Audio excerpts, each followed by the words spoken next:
Goal USA, the Rondo. This is episode 6. I'm with two of my co-hosts, Tom Hindle and Corbin Mills. How you guys doing today, man? I'm doing great. I'm delighted to have Corbin here. Yeah, thanks, guys. Honestly, Second yeah, man. appearance. We're trying to one up the first one. We're honestly working him into the team a bit more. For sure. We got a very special episode for you guys today. We're going to get into everything U.S. men's national team heading into the international break. We also have, some cool things around the Premier League. So let's just get right into it, boys.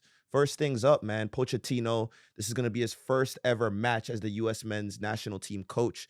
Is there anything we're going to learn from Balogun, being out, as well as some other significant injuries to Chris Richards and other mainstays in the squad? Well, first of all, thank God we finally made it. I've been exhausted talking about this for 2 months. Trust me. I was going to say, Trust me. Everyone's like, yeah, he's here, guys. Okay, but no, seriously, it's going to be a good camp, I think. I think he's played it reasonably safe with the squad. But to answer your question about Balogun, I think that's probably a significant loss. He was probably going to be the starting number 9. There's a lot of talk. Will it be Pepe? Will it be Josh Sargent? All these different options. But Balogun missing, and he's the most talented striker in the pool. We'd probably agree. That's a pretty big blow. But also, the flip side, it gives the guy a chance to experiment, show a bit more creativity with his team, and just see where it goes from here. For sure. And honestly, Balogun was in great form heading into this international break. Did you think, in your opinion, do you think Balogun moving forward is that starting number 9? Is he starting to show those signs of that number 9 that we need in this squad? Well, you know what? I think I talked a bit shit on Balogun last week, so I've got to try and redeem myself here. But he went... he proved you wrong, huh? Yeah, honestly, he did. He listened, Raheem, and he was like, I'm now going to score my 3rd goal in 3 Ligue 1 games. And I was like, fair play. But you know what? I think he is showing signs of that player that I think a lot of guys in the US hoped he could be. And, all the best to him if he continues to score. Let's hope that shoulder injury isn't too significant and that he'll be back come November and then going forward. Corbin, who do you think are your biggest winners and losers from this U.S. men's national team roster? Yeah, so I think it's kind of tough to pick winners and losers right now because as we saw with the squad selection, there's no huge surprises, right? Like, there's no crazy names on there that weren't necessarily there before. There was no big shakeup. I feel like despite Poch obviously coming in with a new coaching staff, a new style, he's got to still build the relationships with the players from ground zero. And so that's probably going to mean he's going to keep the squad consistent from what it was before and then evaluate those guys that were playing through his own lens and his own eyes. So for right now, I think the losers, and it feels bad for me to call them losers because they're not there because they're hurt. But Chris Richards and Gio Reyna, it sucks that they're not going to be in the first camp because they're going to miss out on a little bit of that development time. I don't want to call them losers because it's not their fault, but hopefully they're healthy and ready to go next time so they can get that crucial time in with the new squad. If you want to be more specific, you could just say that Gio Reyna's hamstring is a loser. Yeah. The one thing I would add to that, though, in terms of a winner, it's good to see Zach Steffen back. Oh, for sure. I think Poch talked about his first press conference that he wanted to try and work MLS-specific talent into the national team. And he hasn't been in the picture for a few years. And maybe even if he is like that 3rd or 4th goalie, like the vibes guy at the end of the bench, you know how like there was always shots at Arsenal of like Aaron Ramsdale clapping his hands for David Raya. Like if it has to be that, then that's that. But it's good to see him back. So that's the only guy I was like, yeah, I'm gassed for him. And also they had some roster changes as well with Tim Weah, Gio Reyna, and one more player, I believe, dropping out. And in return, they have Alejandro Zendejas, Brandon Vasquez, and Tanner Tessman coming in. What do you guys expect for that CDM spot? Obviously Tyler Adams is that mainstay for us, but he's been hurt for so long now. Do you think Tanner Tessman can make a case as that starting 6? Well, I mean, it was Johnny Cardoso was the other guy who dropped out. So, but he hasn't been playing that well when he gets his opportunity with the national team. He's struggled for the national team, and he hasn't been great in Spain either. So, honestly, Poch has got a real decision to make there. For me, what I think you might see is Weston McKennie drop into a bit of a deeper lying role, possibly. And then that's a way to work Yunus Musa back into the squad because we know that things have been rough for him recently. And then in terms of that number 10, it could be Brendan Aronson. It could be someone else. To get nerdy and tacticky, if he plays a 4-2-3-1, there is a world in which a Musa and McKennie pivot works. Yeah. But yeah, I mean, like that's one of those things. Like fucking hell, immediately, like the US has another problem position. So personally, give McKennie a shot. But Tessman also, like, you're playing Panama, man. Like, And now I've said that, they're going to lose I know like we said 6-0. that, and we lost to them in the The Copa Hindle America. touch. The Yeah. Hindle touch. Yeah, but I think that there's chances to experiment and rotate it. And obviously, you know, Pochettino has brought some of his coaching staff over from Tottenham. You know, he's brought his own son there as well as an analytics person. What could the players honestly expect with this new staff? And if you were a player on the national team going into this, how would you want to make an impression onto that staff? Well, first of all, I am far too good for the US men's national team. I Right? think I Give can him an aim, England call up. I think Give I him an can aim. England I call up. think I can aim high. I'm not sure there's much honor in an England call up, mate. But going back to your actual question, I think more than anything for a manager, having the continuity of the staff around him is super important, right? Because if he comes into the US men's national team and they basically assign a backroom staff to him, how's he going to make that work? You know, Poch is trying to build a relationship with his players. Primarily, imagine having to do that with a whole like backroom staff and like, you know, effectively these guys are his best friends, right? That he's carried with him throughout his life For sure. or his coaching career, rather. I say that as if I'm in Poch's inner circle as well.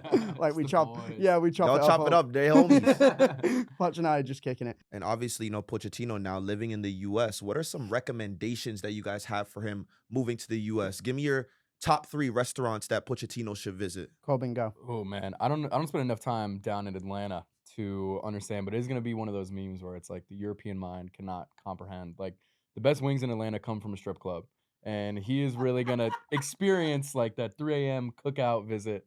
It's gonna be different than London and all the other places that he's worked in for sure. But we were at his introductory press conference. I was kind of disappointed that no one asked him what he's most looking forward to living in the U.S. outside of the job. Right? It was all like, oh, what are you most looking forward to in the player pool? What games are you most, looking forward to as Serious national? Like, journalist. dude, yeah, serious capital J journalism stuff. I want to know what he wants to do living in the U.S. because I feel like that's a pretty big change from the class life of like a top tier manager in Europe. Can I recommend something to Mauricio Pochettino? Yeah. Chicken and waffles. Chicken and Yeah. waffles for sure. Holy shit. See, I hadn't had chicken and waffles ever. And then I was taken to a chicken and waffle place in Williamsburg by a British friend. And he was like, mate, like, just trust me on this. I was like, you're an idiot. There's no way this is going to be good. Oh my God. They're good. They're unbelievable. So, Poch, that's where you start. Chicken and waffles, maple syrup, cup of coffee? Yeah. I don't know. I Do you fe- have if he's coffee? living I in feel like he's gonna be a coffee snob. Is he though, gonna be a you know? Is coffee he living in snob? Atlanta, right? Yeah. All right, so- 3 recommendations for you, Pochettino. I got American Deli Wings. Go to Lenox Mall, you know what I'm saying? Get your drip up, you know, on the sideline. I know Greg had his Jordan vibe, but I want to see you with some of the best suits in the business. I want to see you looking right. Third option is not even a recommendation. Actually, this is a recommendation. Do not go to any Atlanta United games for now because they're absolutely terrible this season. And you'll be good. You'll be good in Atlanta. Hey, that's some good recommendations for him right Do you there. know what? He was at an Austin 2. FC2 game, yeah. yeah. Do you know what? That is putting in work, bro. Yeah.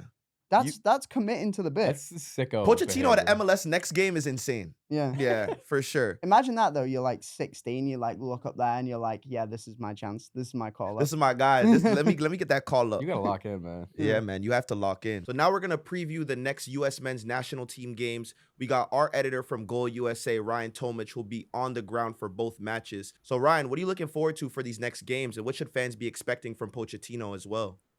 I think that's the fun part, right? And that like we don't really know what to expect because like usually with the national team camp, you know what a coach is going to do, but with Pochettino, like everything's pretty up in the air. So like all we know right now is like, all right, they're probably going to play a 4-3-3 or 4-2-3-1, and some of the guys are going to start. But like I think the fun part is like we don't really know what we're going to be expecting here. What do you think is going to be the most telling match during this, international break? Obviously, we have 2 big games against Panama and Mexico, 2 common opponents in CONCACAF. Which out of those 2 games do you think is going to be the biggest test?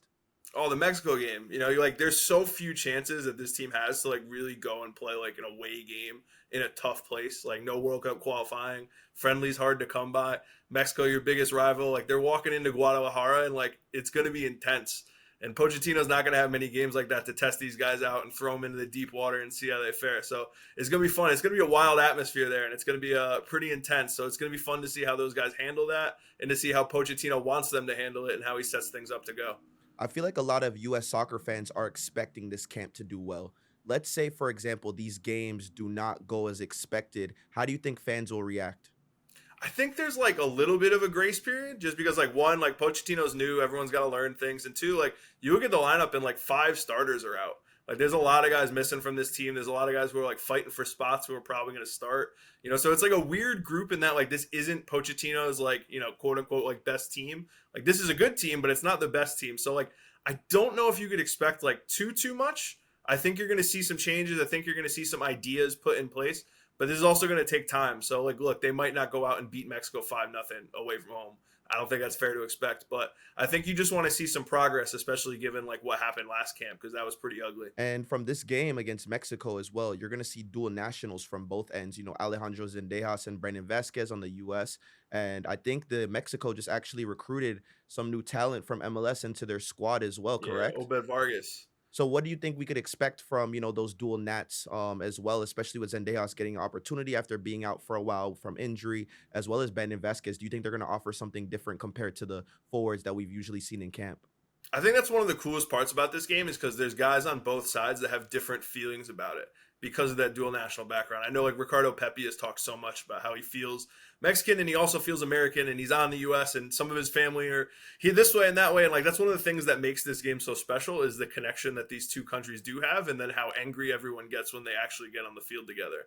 So I think that's a fun, like thing, like you said, like Alejandro Zendejas has played for both teams. He's played international games for both sides. There's always stuff going on about one-time switches and all that. And like I said, that's a fun thing. And those guys, this game is the one that they circle and go, I want to play in that because this is the one they grew up watching, whether they were rooting for Mexico or rooting for the U.S. or totally neutral and fighting with their parents over who they should be backing. That's one of the things that makes this game so fun. And yeah, those guys are going to be up for the challenge when everything gets going. And with the U.S. men's national team, obviously some players are missing out the camp due to injuries, such as Tyler Adams, Gio Reyna, Fuller, and Balogun. Which players' impact will be felt the most from not being available at this camp?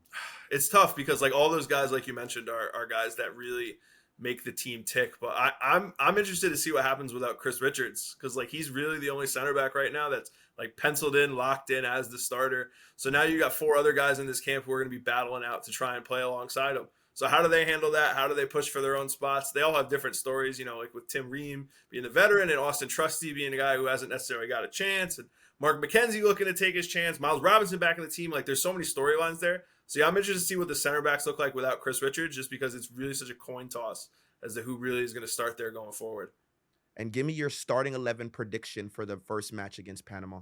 Oh, this is tough. Okay, so let me break it down. Let's start from the back, baby. Yeah. Starting in goal, I think I want to see Patrick Schulte get another game just because I thought he did so well in the Canada game. So I think you chuck him in there and then you save Matt Turner for the Mexico game since it's going to be a little more wild and you want some more experience there. Left back, Anthony Robinson back in. Whenever he's here, he's playing. Center back, I want to see Mark McKenzie and Austin Trusty, bring that Philadelphia Union connection go there, see how those two play, see how they handle this stage and go for that. And then at right back, Joe Scally, like keep him going, keep him holding down that spot until Serginho gets back. In the midfield, I want to see more Aiden Morris. I thought he had a really good camp last camp. I thought he was a bulldog in the 2 games he got in. So I want to see how he handles like that Tyler Adams, midfield role, kind of setting the tone there. And then I want to see Eunice and Weston back together. Weston's back after missing last camp. Want to see how he handles everything and how he looks, especially after missing out on that last camp. He's definitely going to be motivated, so I want to see that going again. And then up top, I think obviously like Christian is in. Like we don't need to really talk about what's going on with Christian. He's killing it right now. Josh Sargent needs a chance. Let's get Josh Sargent out there. And that other wing spot's pretty tough. I think we'll go with Haji. I think we'll put Haji right out there just to see add another goal scorer to the mix and see what the team looks like with him out wide. And last but not least, which player do you think in this camp is going to surprise us with some great performances? That's a tough one. I just mentioned Aiden Morris. That's a guy that I'm watching just because I think the midfield is a little bit more open than it was, say, a year ago. With Tyler being out, Eunice not really playing as much, Weston, just coming back in the team. I think there's room for someone to kind of challenge those guys. Johnny Cardozo is another one that was kind of on that cusp, but he had a bad camp last camp. So can it be Morris that kind of pushes those guys and takes over that 4th spot and maybe makes it to that 3rd spot? So, yeah, I'm kind of keeping an eye on him and see how he handles it because he seems like a guy that Pochettino's really going to like with the energy he brings and all the no-nonsense stuff that he's about there. For sure. That's our U.S. men's national team expert, Ryan Tolmich. He'll be on the ground for the next 2 matches, so make sure you stay tapped in with all of his content from those games, and we're looking forward to it. We appreciate you, brother. Yeah, appreciate you, man. Now let's throw it back to Corbin and Tom. Speaking of goals, we're going to play a little game here called Rate That Goal. So Corbin, Tom, I'm going to give you guys 3 goals. You're going to rate each goal out of 5. Yep. So the first goal we're going to show you guys is Pedro Santos' banger against New England Revolution for DC United. What do you guys think about it out of 5? I think that's a 4 out of 5 goal for me. I think that the angle, a lot of credit for the angle, a lot of credit for the power, and I'm going to sound like a total football boomer here, I think it catches the keeper by surprise, but I think he should maybe get a hand on it. Oof, 4 out of 5. that's tough. What do you think, Can't Corbin? be getting beat in your post like that, man. I think it's going And like it's an 200 absolute miles banger, an hour. yeah. No, I'll give it a 4 too. I don't know what would be a 5 for me. I feel like I'll know it when I see it. So that's not 5, but that is sick. And it's funny, like if you go through the comments on our Instagram, we post that. All of them are just like average MLS goal. Like this is just like the average goal that's scored in the league. So I'll give it a 4, banger. It's really satisfying to watch because you would think that based on how hard he hit that, it would have been there in a second, but it does take a little while to get in there. Yeah, I'll give it a 4. That was nice. Okay. Raheem? Yeah, I'll give it a 4. To be honest, that's a good finish. Look So at that. can we Off just the volley, off the half volley. yeah? Mm, Everyone's like had a that. go at me for a 4 and then gone, yeah, I agree with the 4. I agree with the 4. I'll give it the 4. Hypocrites. I know. I'll see when I see a 5. I see the 5. You know what I'm Yeah. saying? That's a 4 to Yeah. me. Okay, You feel me? fair. It's just a notch below. Okay. Next up, we got Patrick Ajimon from Charlotte FC mixing up a defender. What do you think about this one? I think this is better than the Pedro Santos one. I think it's like a 4.5. I don't think it's Yeah. quite a 5, but what gets me if you watch it, so it's the stepovers, it's the I- purposeful what to- stepovers, I- and then the cut to the left, and you see the defender doesn't fall, but he hesitates. Yeah. Do you know what I mean? He just gets that jump, and the chipped finish is like, Gorgeous. With the Mwah. weak foot too. Look, oh, I used to be a winger. This is the type of goal I'll dream of. Just taking on defender 1v1, mixing him left, right, yeah. chipping the goalkeeper. Ooh, Have Lord you- have mercy. This is a finish. Have you got that left-footed dink in your locker though? I might. I don't know. Back in the day, maybe, but now, I don't know. Maybe I would have slotted it low. I was would've gonna say, slotted to it be low. fair, mate, if you send me to my left, I'm just trying to poke it. Yeah. Like, I'm not even gonna try with a left peg there. Nah, for sure. Corbin, what you got? I go 4, and this actually pretty much happened to me one time. You got mixed? As a defender. You were actually there, Tom. No. Listen, it did not end in a goal, but I was playing center back, and the guy was coming at me on the counter. And it was my first time playing in the back in a minute, and bro mixed me up so bad that my knees buckled, and I fell over it. Yeah, you watch that happen. I was there. In sympathy with the defender, I'll just go 4 here, because that is tough. It's 1-on-1. All he needs is a little bit of space, and he's going to go slot that in the back of the net. But, credit to him, I guess. I've been there. It The sucks. PTSD in that rating. Yeah, dude, I know. I would give it a 4.2 just because I feel like the 4.2. defender did well to actually stay with him. Like if you look at it, he still ended up kind of sticking with him for a little bit of point of time. He got mixed right there based on the athleticism, but he did get him off balance, and that was a beautiful chip, beautiful finish. I'm gonna get a 4.2. So Patrick, you did your thing, brother. Salute. Last but not least, we got a Wrexham goal from this past weekend. Let's watch and see.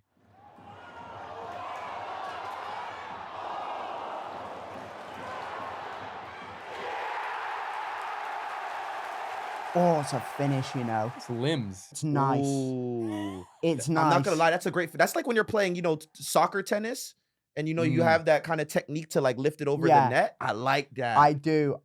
That's actually quality. First touch to kill get it, it up. and then I think that's the Ooh. best. I think that's the best of the 3 that we've watched.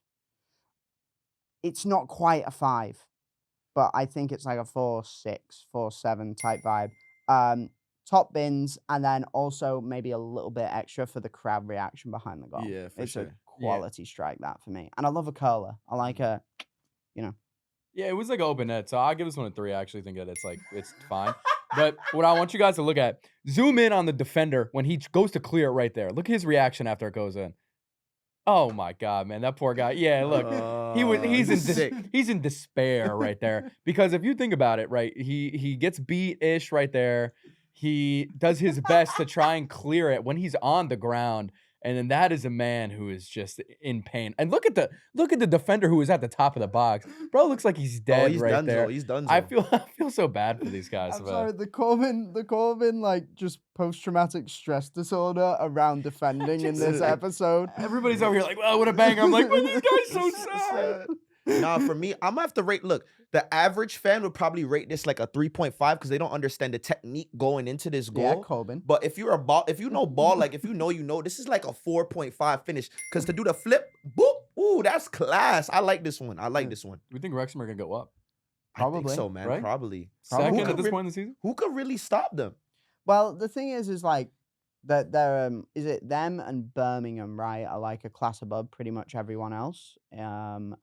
And top two get promoted, and then third, and there's the Yeah. playoff and that. So whether they finish first or second, then yeah, they'll be going up through the So leagues Tom again. Brady and Rob McElhenney gonna be splashing some beers at the end of the season or what? I love the story for them. I know they get some hate because it's like, oh yeah, the Americans bought in and like they're only They're spending their good way to because the they're top. spending a lot of money. I have a message out there who is either a famous Hollywood actor or actress or a billionaire. If you guys like the beach and fish and chips, my family club Torque United could be in use of like a couple $100 million cash injection. So if you guys want to buy a club for like £1 million, £2 million, whatever, and get them on up like Wrexham, just him on. I have nothing to do with the team. Moving on to one of our staple games, we got Fowler Play On, Pochettino edition. So the first one is, Poch announced his first U.S. men's national team squad, and in his press conference, he sent out a clear message to his players, stating that not having minutes for your respective clubs will be a handicap and not permitted. Fowler Play On. This is a smart decision from Poch. Play on. I mean, look, we've over intellectualized Mauricio Pochettino so many times on this show. If you're not playing for your club, how do you expect to play well for your country? And that's for any country. And that's for any country. It's not a US specific problem. It is for literally any nation. Harry Maguire playing for England still, like What's going on? post the child, right? So yeah, play on. Thank you, Poch. Yeah, I mean, come on, play on. Listen, you have limited opportunities to get together as a national team and limited opportunities to be in camp together, especially when you're a new manager who hasn't played with these guys. You got to be in somewhat form to go in and really excel and succeed at those. And like, you don't have to be Christian Pulisic level form because like arguably he's one of the most informed players in the world right now. But like, you got to be playing every weekend. Training 5 days a week and then sitting on the bench for 90 minutes does not really equate to a lot of success. So yeah, he's gonna want guys who play. He's gonna want guys who are fully in shape, fully informed, fully confident at that moment in time because he only gets to work with them a few times a year. Play on. That's good stuff. For sure. And speaking of players who are in form, Pochettino actually mentioned Brendan Aronson as a player he likes in his press conference. Let's play the clip. He's a player that always give the best to their team, work ethic excellent, and the quality also to score and be running in behind to the line defensive, also to play in half space in between the lines. I think he can provide different alternatives to the game. But I think it's true what you say, and I agree with you that of course that he's young, and it's true that he's playing in too many different positions, and maybe now it's time for him, to find his best position. No, they say that is my best position. I'm going to perform here. I agree that is this. We need to help him to discover where is his real position and is going to perform in his best. No. Fowler Play On. Unlocking Aronson will be the key to success for Pochettino. First of all, I love the way that Poch says help. Help. Help. See, that's far better. I don't think it will be like the key to success, but I think it will certainly help. Brendan Aronson is a very talented footballer who, yeah, like Poch said, and like I think we've talked a little bit about before, can play in a variety of positions. He just needs to find his permanent one. If that means playing as like the 10 in that system, then maybe that can really unlock something out of him. And the only thing is, and I say this as not Brendan Aronson, not Mauricio Pochettino, it would be cool to see a bit more like quality out of him. It seems like he's a very good defensive player, very good presser, very hardworking. But to be a number 10, you need that, the final ball, the bit of magic maybe in the final third, which he hasn't quite shown. But if you unlock it, then you've got a good player on your hands there. What you think, Corbin? Saying that it's the key is probably foul. I think that's probably an exaggeration. But I love Brendan Aronson. We need more New Jersey representation in the national team, so I'm very excited about that. I feel like at one point he was one of the more hyped players in the player pool, and I feel like that hype has kind of died down a little bit over the past few years. He was at Leeds when it was him and Jesse Marsh and Weston, and that was like Leeds USA, like let's go. We have guys in the Premier League, and I feel like that was one of the first like forays of this new player pool into like international stardom, at least being like really, stardom, right? For the US standards, stardom for sure. Right. And that experiment didn't really go super well. He went over to Union Berlin where he was decent, fine, wasn't playing all the time, wasn't at his best. And like you said, I feel like he's got all the talent in the world, was once very hyped up. If he can reach the ceiling of the talent that I think he has, then it's really, really exciting. I don't know if unlocking him is the key to this team and the Poch era being successful, but if he can do that, it's a huge addition. Because that's just another person who could play in the midfield who's really like a scrappy guy. I feel like it fits his style really well. True. Poch's For him style. not being able to find his position, do you think that's more on managers or that's his fault? It's a bit of both, isn't it? I mean, you'd figure that as a player, you have to really, when you're given your opportunity in a certain position to, and boomer phrase, take the game by the scruff of the neck, right? And say, like, no, this is me. This is where I'm my best. This is where I am going to play. But at the same time, if you're Brendan Aronson and you show flashes of quality, then it's on a manager, to show a bit of faith in return. So I think it's a bit of both. But if you're one of those people, and I know you subscribe to this, that like the I'm him theory, like it's on Brendan a little bit. As you guys already know, here at Goal USA, we love talking about what we have planned and what's in store for us in the near future. So, Tom, tell us a little bit about what you got planned over the next couple weeks. Dude, it is always busy, which means there's always stuff going on. Couple of things though worth highlighting. Well, in fact, the major thing is the story I'm looking into at the moment about MLS journeymen. So the guys who have been in the league for forever and what they've seen in there, for some of them like Kai Kamara, Kai Kamara, yeah, oh my God. like 15, almost 20 years in the league, and just them telling their stories, all the way back to what was it like playing like against David Beckham. MLS 2.0. Yeah, exactly. And then all the way up to now when you're like getting chartered flights and it feels like big. I had a nice conversation about barbecue. Kansas City is apparently the best, by the way. Okay. But anyway, yeah, no, lots of MLS journeyman stuff, and that's going to be a bit more of a project that'll be out sometime in the next week or two. I love that. What about Corbin on the social side? What we got in store for the folks? You and I got last week to spend some time with the It's Called Soccer cast from the Overlap. So Gary Neville, Rebecca Lowe. Do some fun social formats with them, test their ball knowledge a little bit. Both fantastic people. So we got that coming out sometime in the next week or so. For sure. I did tell Rebecca she's the voice that I love to hear every Saturday morning. So I did make her blush too. That's my game. That's what we do out here at Goal USA. But just like my boy Corbin said, we got some amazing content coming out with It's Called Soccer. So I want to give a big shout out to Gary, to Rebecca. Unfortunately, Jamie wasn't able to make it, but we will also be having some editorial with them on the way with that.